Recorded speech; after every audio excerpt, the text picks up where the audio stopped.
มาแล้วกลองอย่าเราต้องก่อนนะปวดมัวปากไก่เนี่ยนะมาถึงแล้วครับป๋า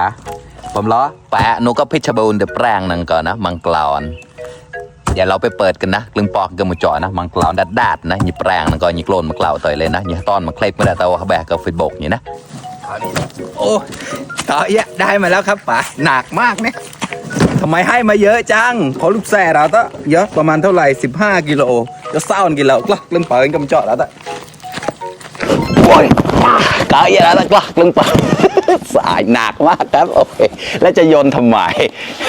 มาโมปากไก่นี่แค่แล้วตั้งเปิดกันมาจ่อขอบคุณมากๆนะครับป๋าขอบคุณไว้ก่อนมาตั้งกับอุ่นแล้วแป้งมันก็เชี่ยเลยน้ำแต่หมอหลอนแบร์หลอนโอ้เยอะมากกลายมากระดาษเยอะดูสิมังกรดัดมังกรดัดเสี่ยงเหมือนนั้นอย่ามังกรดัดกลายมาดิ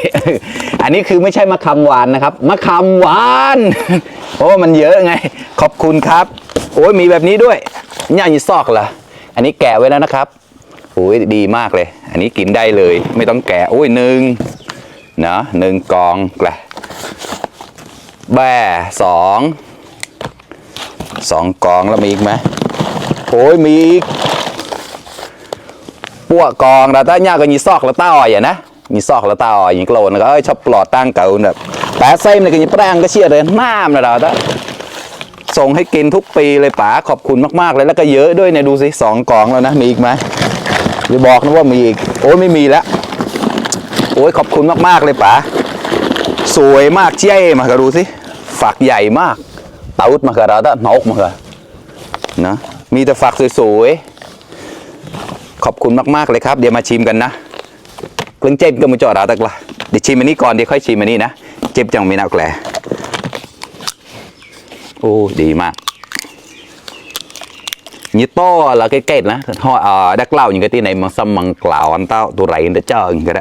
ở đây namนะtaoว่าตอนก็เฟดอย่างกี่แต่นั่นไหนเนี่ยเฟดนี่นะเฟดนี่ได้มาเมาหนูจ่อแล้วก็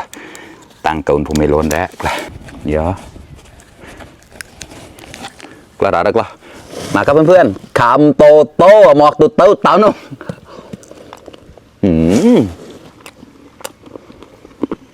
หวานดาดเข้าเหรอ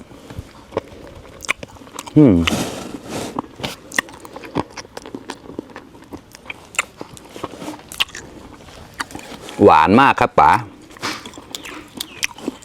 ประมาณ15 กิโลได้นะทั้งหมดเนี่ยจุดซ่อนกิโลแล้วละเนี่ยกล้าอะไรกล้า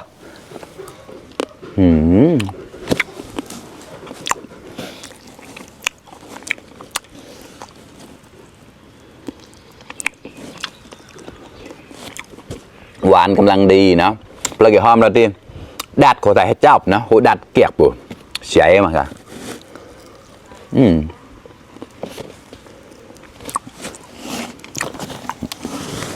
จองยิ่งใหญ่ไหมใหญ่มากอันนี้ป๋าโอ้ไม่รู้ว่าพันอะไรเนี่ยลืมไปละไม่ได้กกชาก้าวมาแต่ไม่เอาแต่อร่อย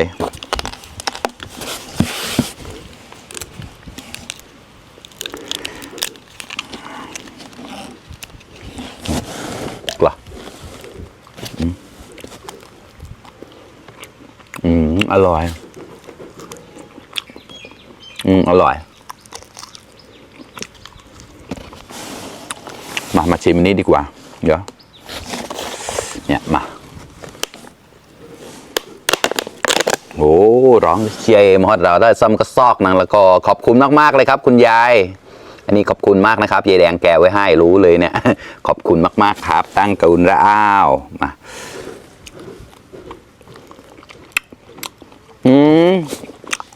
อันนี้จะอมเปรี้ยวมากกว่าอันนี้ผ่านอะไรครับในกล่องนี่ป๋าไม่น่าเชี่ยอย่างเงี้ยแล้วไอ้ตำได้ดัดเพี้ยไม่น่าอันนี้อร่อยคอกไว้